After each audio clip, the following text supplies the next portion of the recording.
નમસ્કાર દર્શક મિત્રો, GTV ગુજરાતી ન્યૂઝમાં આપ સૌનું હાર્દિક સ્વાગત છે અને હવે જોઈશું સમાચારો વિગતવાર। શહેરના જંગીપુરા વિસ્તારમાં આવેલા પ્રસિદ્ધ રામમઢી આશ્રમથી શિરડી સુધીની ભવ્ય સાંઈબાબાની પાલકી પદયાત્રાનો શ્રદ્ધાપૂર્વક પ્રારંભ થયો। 1998થી શરૂ થયેલી પદયાત્રા આજે પણ એટલા જ ઉત્સાહ સાથે 24મા વર્ષે પોતાની અતૂટ પરંપરા જાળવી રાખી છે। પદયાત્રામાં રામમઢી, જંગીરપુરા, અડાજણ આસપાસના વિસ્તારોમાંથી 150થી વધારે પદયાત્રીઓ જોડાયા। રહેવા, જમવા, અન્ય સુવિધાઓ માટે 50 જેટલા સેવાભાવી સ્વયંસેવકો કાફલો પણ સાથે રવાના થયો। ભક્તો ઓમ સાંઈ રામના નાદની સાથે શિરડી જવા રવાના થયા। સમગ્ર વાતાવરણ ભક્તિમય બની ગયું।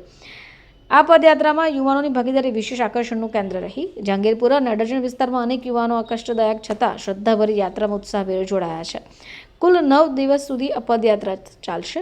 યાત્રાનું સમાપન શિરડી ખાતે થશે। રામનવમીના પવિત્ર દિવસે પાલખી શિરડી મંદિરે પહોંચશે અને ભક્તો બાબાના ચરણોમાં શીશ ઝુકાવશે। Bhagubhai Patel, Jangipura Mahendra park society. આ રામમઢીમાંથી આ સંઘ છેલ્લા 24 વર્ષથી જ આવ્યા। 24મું વર્ષ છે। દર વર્ષે 10 દિવસનો આ પ્રોગ્રામ હોય છે।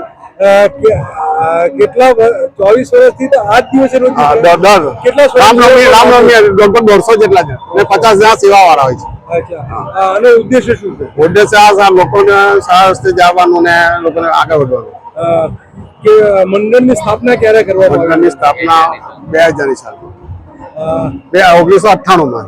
ક્યાં ક્યાંથી યુવાનો જોડાયા? રામમઢી આ બધા સાયણ, વિહારા, એરતાણ, જંગીરપુરા, રામમઢી, સાયણ બધા આજુબાજુના વિસ્તારના બધા જ માણસો।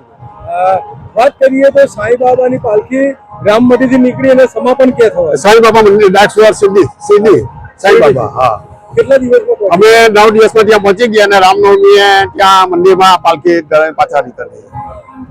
શું સંદેશા સાથે નીકળો છો? વિસ્તાર લોકોને આના માટે જ્ઞાન પ્રદાન કરીએ છીએ।